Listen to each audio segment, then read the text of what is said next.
Look at the leaf springs of a pickup truck compared to the double wishbone suspension of a Formula One car. They look pretty different.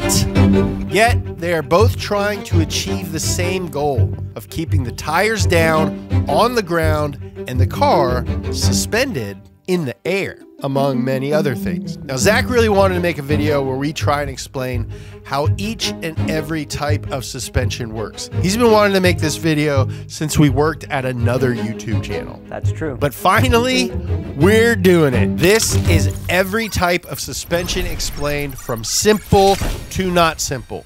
For cars specifically, not motorcycles or tractors or boats or anything else. First things first, let's get some basics out of the way. Suspension systems almost always consist of three things. Springs, to allow the wheels to move independently from the chassis while always returning back to center. Dampers, which in most cases are a shock absorber that control or damp the spring's oscillations. Basically, it keeps it from going.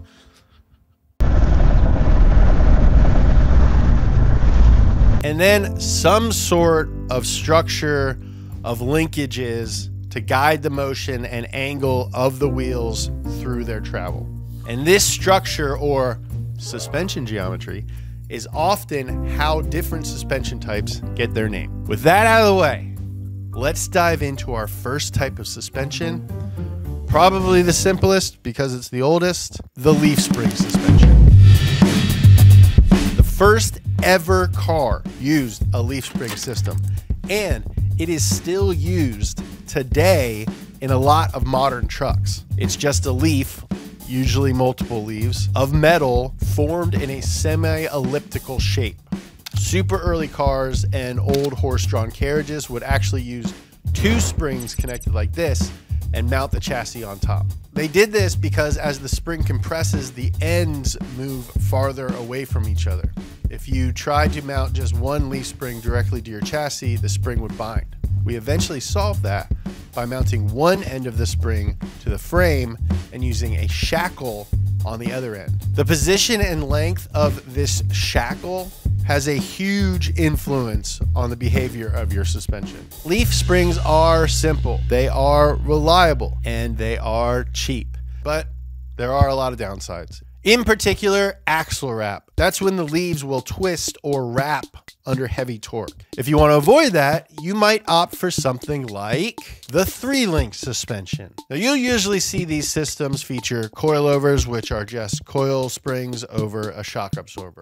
Also for our model, we are just having the dampers without the springs on them. That way it's easier to move, but just use your imagination that there are coil springs on the outside of these shock absorbers.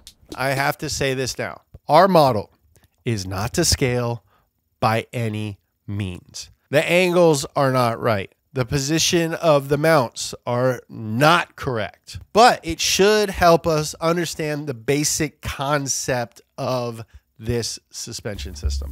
So, 3-link suspension uses 2 arms extended backwards from the chassis to the axle near each wheel, and a 3rd link mounted to the differential to prevent the axle from twisting under load. So while this totally eliminates axle wrap, the axle can still shift side to side if there's any lateral load.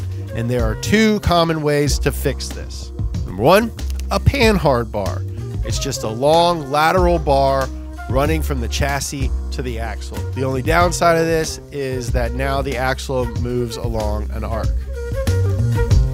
It's a very shallow arc, so it's fine in most applications, but if you really want the axle to stay centered, you can use option number 2, a Watts linkage. We didn't have enough time to build the Watts linkage, but here's an animation. It's a little more complicated, but you can see that this keeps the axle perfectly centered. Of course, you could just go ahead and opt for our next suspension type, 4-link suspension. With a 4-link suspension, instead of just 3 connections to the chassis, you have, everybody together, 4, 2 of which are triangulated. Now, our rear axle can't move side to side. Now, a lot of 3 links will have some sort of triangulation like this, but it's not enough to completely control the lateral movement of the axle. But a 4-link suspension doesn't have to be triangulated. It can feature an upper and lower link on each side, in which case you'll still need a panhard bar or Watts linkage to control lateral movement. Sometimes you'll see this advertised as a 5-link because they count the panhard as another link, but I think that most people would just call it a 4-link with a panhard bar. Of course, this whole lateral movement issue could be ditched if our wheels were independent instead of sharing an axle. In that case, the differential would be fixed in place and each wheel would be powered by independent axles with CV joints to allow the wheel to move however we want. So everything up until this point would be solid axle suspension. And everything from here on out is called independent suspension, just like how Speeed is independent. And if you want to support us, go ahead and hit that subscribe button and check out our website where you can buy hats and shirts and keychains and join our membership program for discounts on that stuff and an exclusive members only podcast. Tim ships all of our merch from his garage. That's how independent we are. All right, so because our wheels can move independently from each other, we only need to focus on one corner of the car. So let's start with 3 somewhat related types. First, trailing arm suspension. This can be a little confusing since those rod links in the 3 and 4 link setup are often referred to as trailing arms. But what Zach has made here is an example of a type of suspension found in old Civics or Beetles. This is what they would actually look like with the arm being much larger and connected to 2 mounts. Our model is simplified, but it shows how the wheel behaves in a trailing arm setup just the same. As you can see, the wheel is able to move up and down with absolutely no change in camber, which was actually a good thing when this suspension first came along. There is a big problem though. As the vehicle rolls, so do the wheels. And when you have both wheels leaning towards the inside of the corner, you get understeer. So this style of suspension pretty quickly got replaced with a setup where the trailing arm didn't mount perpendicular to the direction of travel, but at an angle. And this type is called semi-trailing arm suspension. This allows the car to roll with only minimal changes to camber. You can see as the wheel moves up and down, we get slightly negative camber during bump, and from the top, you can see that there's also a slight shift in toe. Now, if you continue to move the mounting point of the arm until it's completely transverse, you get something like the twin I-beam suspension, exclusively used on the front of vehicles. The long I-beams are great for getting tons of travel, so you'll see it used a lot in off-road setups. The camber of the wheels does change dramatically as the wheel travels up and down, but it is very predictable. And when you're off-road, it's not that big of a deal. I have to take a moment to mention a similar, basically extinct suspension, the swing axle suspension. Now you would see this on the rear suspension where the wheels would essentially swing about a radius formed by the drive axles. Just like the twin I-beams, the camber would change as the car moved up and down, but also when taking turns. This positive camber would cause it to roll under the car, creating sudden oversteer. This is part of what made the Corvair so famously unsafe. You know what else is unsafe? Jesse's Saab 900, albeit slightly more safe. But you know what is actually safe? Mint Mobile, the sponsor of today's video. This hereditary myself? Mint is basically the opposite of this suspension discussion.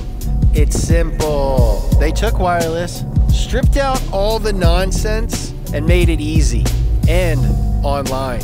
No stores, no salespeople. Just sign up and activate with eSIM in a couple of minutes. You still get premium wireless, unlimited talk and text on the nation's largest 5G network, which is important when you're driving a very old car like this. Not that this car will ever break down again. And Mint lets you pick a data amount that you actually need. You can do 5 gigabytes. You can do 15 gigabytes. You can do 20 gigabytes. You can do unlimited gigabytes monthly. Plus, you can keep your own phone, bring your own number. So switching to Mint is literally painless. In fact, 96% of users rate their customer care highly. And for a limited time this holiday season, you can get 50% off an unlimited premium wireless plan from Mint. So lock in Mint's lowest price of the year and pay just $15 a month for a 3, 6, or 12-month plan. For my chrono nerds out there, 12 months is a year. So if your current carrier feels as outdated as a freaking double leaf spring suspension, maybe upgrade to something that actually works. Speaking of, let's talk about the front suspension in this Saab, the most advanced form of suspension, number 8, double wishbone. For all these systems, we keep talking about how the suspension affects camber, and that is because camber has a huge effect on how your car handles. The angle at which your tire is connected to the road really affects traction. So to really fine tune the wheel's camber as it cycles from rebound through compression, engineers developed one of the most elegant and popular suspension types, the double wishbone. It's called that because you have upper and lower control arms that kind of look like 2 wishbones. Again, we will remove the spring so we can cycle through the motions better. If the wishbones are equal in length and parallel to each other, the camber does not change, but the distance from the wheel to the car does change. This change in track width causes scrub, which wears out the tires and can slow the car down. The camber is also directly affected by body roll. If the car rolls 1 degree, the camber shifts 1 degree. This can create some undesirable effects when cornering, specifically positive camber on the outside wheel. But if you shorten the upper wishbone, you will now generate negative camber during bump motion and get a little less positive camber on the loaded wheel as the body rolls while cornering. F1 cars use double wishbone setups for weight savings and high levels of control. However, sometimes you'll hear their systems referred to as push rod or pull rod suspensions, but this just refers to their spring and damper layouts where a rod pulls or pushes on a rocker connected to an inboard torsion bar. Now, if you remove the upper wishbone and instead use a beefed up damper as a structural component, which would technically make it a strut, you get the simpler, lighter, and cheaper MacPherson strut suspension. This is the most common type of suspension found in cars today. Instead of bolting up directly to a mount like in our model, real-world MacPherson systems use camber plates, which still allow some adjustability, just not as much as you have with a double wishbone. And finally, number 10, multi-link suspension.